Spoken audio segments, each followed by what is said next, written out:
मैंने अमरावती के रुझानों में भी कांग्रेस और बीजेपी की एक काफी टक्कर वहां पर नजर आ रही है। बीजेपी 4 सीटों पर, कांग्रेस 4 सीटों पर आगे, यानी अमरावती के भीतर बीजेपी बनाम कांग्रेस ये लड़ाई वहां पर। नागपुर में 29 सीटों पर बीजेपी आगे चल रही है, 42 सीटों पर बीजेपी पुणे के भीतर आगे चल रही है। शरद पवार अजित पवार साथ में मिलकर भी 14 सीटों पर, लेकिन वहां पर 14 सीटें बाकी पार्टियों के पास भी जाती हुई। नागपुर में 29 सीटों पर क्लियर लड़त, वहां पर 4 सीटों पर शिवसेना, यूबीटी और कांग्रेस, यूबीटी मिलकर 2 सीटों पर आगे चल रही है। एकनाथ शिंदे की पार्टी 4 सीटों पर पुणे के भीतर आगे चल रही है, लेकिन बीजेपी की 32-21। प्रेम शुक्ला जी, जल्दी से एक रिएक्शन आपसे इस पर। मेयर पर आप तो डंके की चोट पर कह रहे हैं, वो बार बार याद दिला रहे हैं महायुति है, साथ है। नहीं, अंजना जी, ठाणे में हम शिवसेना का महापौर भी देखेंगे ना। मुंबई में भाजपा का महापौर, ठाणे में शिवसेना का महापौर, नई मुंबई में भाजपा का महापौर, मीरा बंदर में भाजपा का महापौर, हम देखेंगे ना। भारतीय जनता पार्टी और शिवसेना की ज्यादातर महापौर बनी। मामला सेट है आशुतोष जी, तभी इतना क्लैरिटी से बात कर रही है बीजेपी। बीजेपी ज्यादा सीटों पर चुनाव लड़ रही, तो जाहिर सी बात है बीजेपी का महापौर बने अगर जीतते हैं तो, क्योंकि 90 सीट और 132 के बीच फासला बहुत ज्यादा है। तो जो ज्यादा सीटों पर लड़ रहा है वो ज्यादा सीटें अगर जीतता है, अगर वाकई वही ट्रेंड है जो हमने बीते दिन दिखाया है। नागपुर में देखिए एक तरफा है, तो जाहिर तौर पर वहां पर आप देखिए कि बहुत बड़ा एज मिल रहा है। पुणे में लेकिन क्या पवार फैमिली का एक साथ आना, आज देखिए इन परिवारों का भी एक इम्तिहान होगा, चाहे वो पुणे में पवार परिवार का हो जब अजित और शरद पवार एक साथ आए हैं, या फिर मुंबई में जहां ठाकरे बंधु एक साथ आए हैं, तो ब्रांड ठाकरे, ब्रांड पवार, इन सब का भी इम्तिहान होना है। और अगर वाकई ठाकरे परिवार अपने किले को यहां पर होल्ड कर पाता है तो ये बहुत बड़ी उपलब्धि मानी जाएगी। लेकिन 21 सीटों पर रुझानों के मुताबिक अभी आगे हैं, 32 सीटों पर देवेंद्र फडणवीस और एकनाथ शिंदे हैं।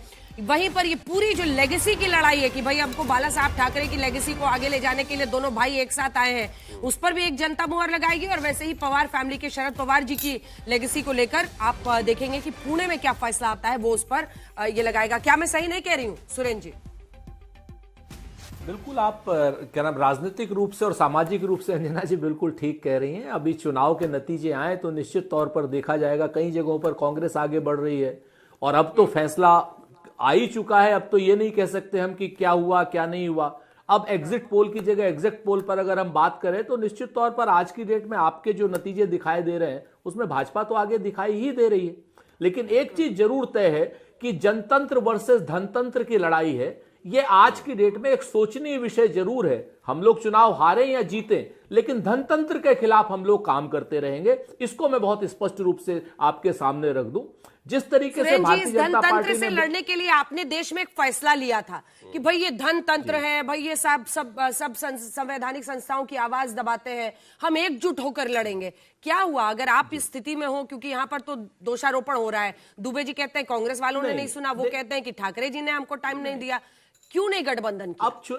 अब चुनाव खत्म हो चुका है। मैं व्यक्तिगत रूप से एक बात बताऊं कि बहुत स्पष्ट है कि जितने लोकल बॉडीज के चुनाव होने चाहिए, लोकल बॉडीज के चुनाव में हमारे सारे कार्यकर्ताओं को चुनाव लड़ने का मौका मिलना चाहिए। हम लोग ऊपर आकर के एक दूसरे के साथ जाना या लोकल बॉडीज जो गांधी जी कहते थे, यही तो एक वजह है ना कि वहां पर बीजेपी ये नहीं सोचती। देखिए, बीजेपी ने बाकी जगह पर तो एकनाथ शिंदे से लोहा ले लिया, लेकिन मुंबई के भीतर एकनाथ शिंदे के साथ में मिलकर वहां पर चुनाव लड़ा है।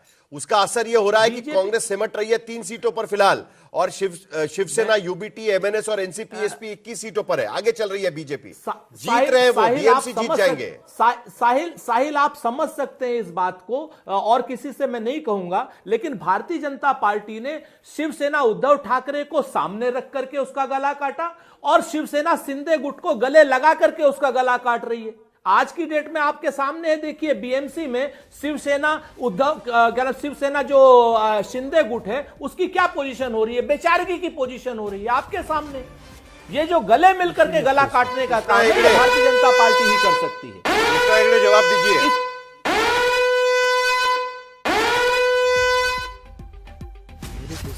अकोला के रुझानों में बीजेपी और कांग्रेस में टक्कर चल रही है, तो देखिए कई जगहों पर विदर्भ की महानगर पालिकाओं में वहां पर आप देखिए। लेकिन जल्दी से एक बार एक रिएक्शन तो कृष्णा जी दीजिए। वो कह रहे हैं कि गले मिलकर गला काट रहे हैं, सही है क्या? देखिए ना, वहां संभाजी नगर में आप लोग अलग लड़ ही रहे हैं, वो 9 पर आ गए हैं, आप 5 पर आ गए हैं।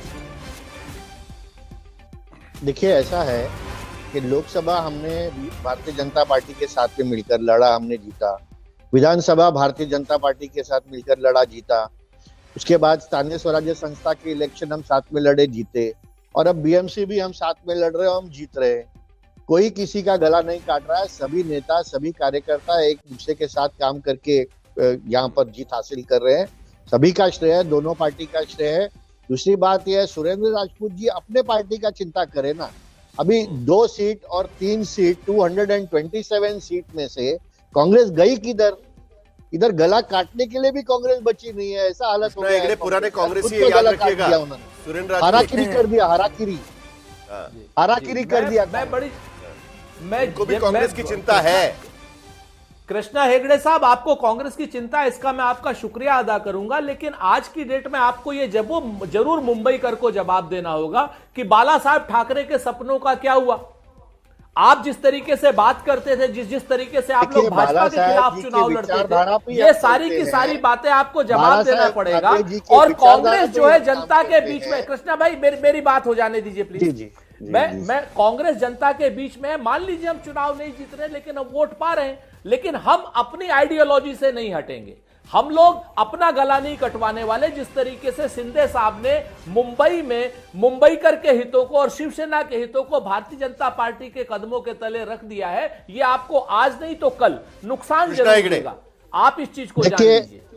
ये इलेक्शन और में ये मुंबई का नुकसान में से, ये इलेक्शन में भी सम्मानजनक हमको सीट 90 सीट्स 90 सीट पर हम लड़े, 90 सीट पर लड़े। बाला साहेब ठाकरे जी की आइडियोलॉजी पे हम चलते हैं, विचारधारा पे चलते हैं। हमने कोई आइडियोलॉजी नहीं छोड़ी।